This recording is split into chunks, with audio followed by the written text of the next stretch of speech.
Alrighty guys, it's that time of year. We're going to start the frost seeding process. It's March 26th. We're going to get some seed in the ground. We're going to get a little rain tonight, overnight, and through the day tomorrow, and then I'm supposed to have like 4 days below freezing temperatures at night, heating up and thawing during the day. So I'm going to do my feed plot here. I'm going to do my plot down in the woods, and I'm going to go over to my big destination plots. So here's what we're spreading today. We're spreading all domain comeback kid. And it's 4 varieties of clover and an alfalfa, and a lot of the plots that I have I'm converting to strictly clover this year. And so what we've got going on here is we've got a lot of clover left over from last year in here. And what I'm about to do is take this little DIY, do-it-yourself rake that I built, and I'm going to drag that around here, loosen up some of this thatch, try to drag some of it off, and then I'm going to get the seed, and then we'll show you that as I go. So my sole purpose of this was just to drag it around over here and loosen up some of this duff, some of this matting, the stuff that's sat all winter and packed down. You know, I just wanted to loosen that up so that the seed can get down past it, you know, get that soil contact.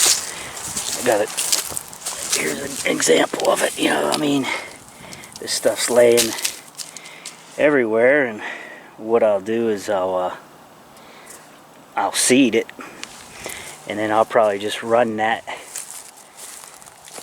little rake, do-it-yourself rake there right back over it, and make sure that it all gets vibrated down to the dirt to make good contact.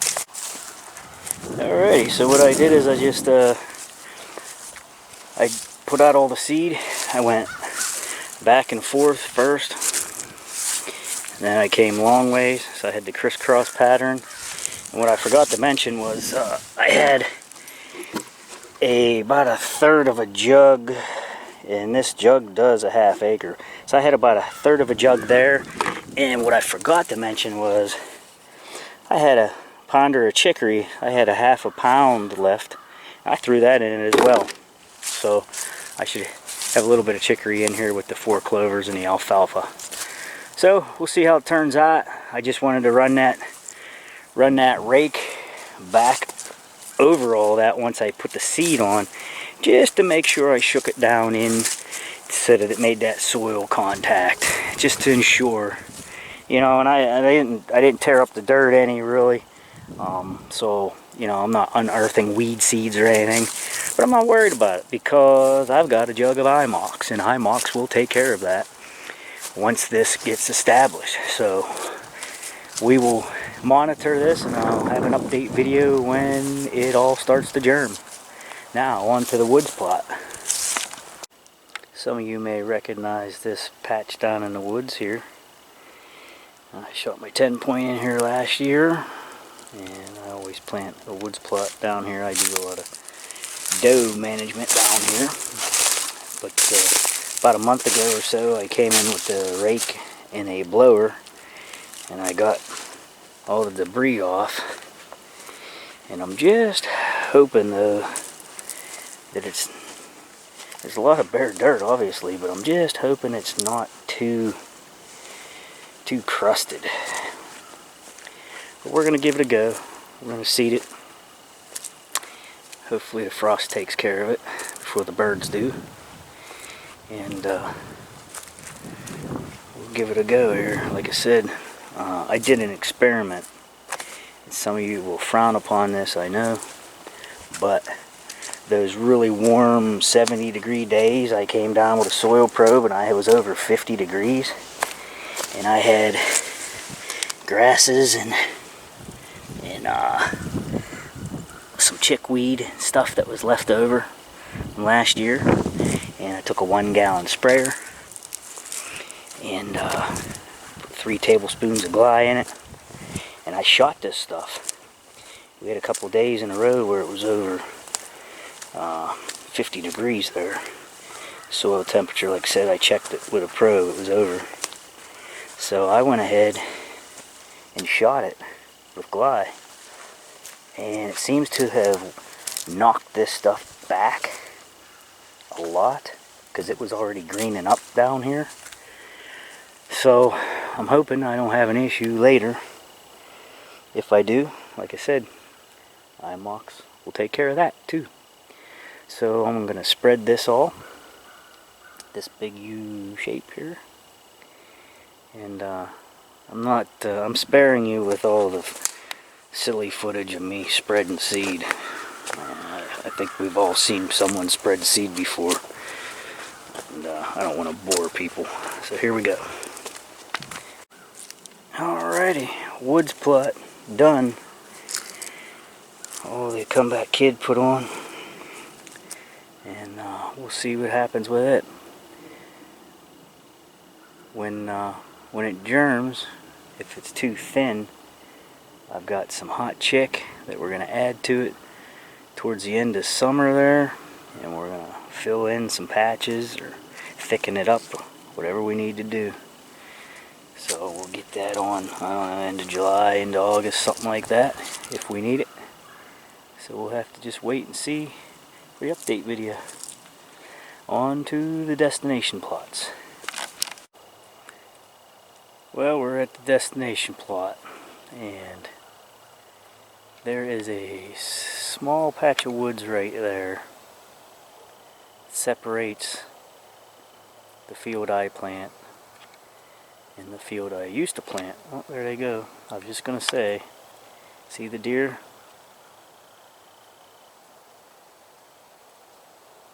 I just put, close to a dozen deer out of there. They got nervous when I came in with the bike. But anyhow, as you can see, the destination plot is got some green left in it from last year. And as you can see, all my Egyptian wheat is still hanging in there. I've got to get over here with the tractor and mow that all off with the brush hog. Boy, there's just a bunch of deer over there. I can see them in the background. But this old scrape tree is, it was on fire rut time. They just knocked the snot out of these branches with the old Smoky deer lure. So anyhow, on that side of Egyptian wheat, that whole plot right there is probably close to an acre, and that side is a little more than 3/4 of an acre. In this middle, I'm not sure, because I'm going to plant this with a fall planting to hang a tree stand over and hunt. And what I may do there is throw some oats in it here in the next week or two. But for now, like I said, we're here frost seeding, so I'm going to get the seed. And this was Boss Brew last year from Domain, so there's some perennial left in it, and I'm going to add to it right now with the comeback kid. That side was no BS, so there's a little bit of clover in it yet too, and this should fill her in a little bit. And I've got a couple jugs of hot chick for later on in the summer. We're going to add on at that point in time, so I'm going to get to throwing seed.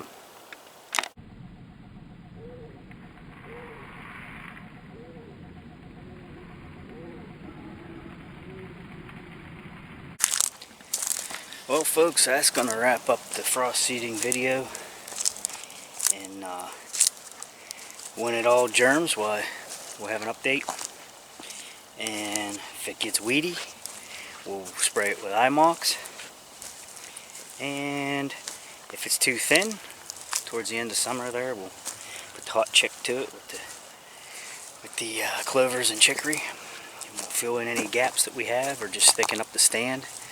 This center portion that I'm in right now, back there's where my tree stand goes, and the center portion here I'm probably going to have in No BS from Domain, and My local herd seems to like that a lot. So, if you got any questions, drop them below. If you're interested in Domain Seed, check them out. Domain Outdoor LLC. And website's really easy to navigate. And they've got some catchy names to their seed products. And it's just all around good stuff.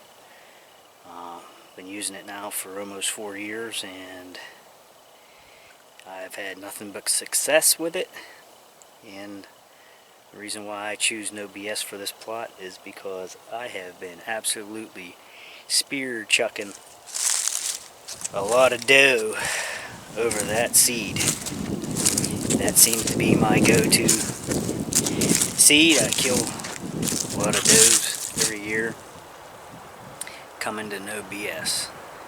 So, thanks for watching, and we'll see you on the next video. Be checking out the podcast. Dave and I are putting out every Sunday at 5 p.m. And subscribe. If you're not subscribed, you can follow along, get those notifications, and I think you'll like what you see up and coming. I do a lot of food plot videos and hunts, self-filmed hunts. So you can go through a playlist and check out the hunts from past years. I use Tacticam cameras and get kill shots on camera. Check me out. Catch you on the next one.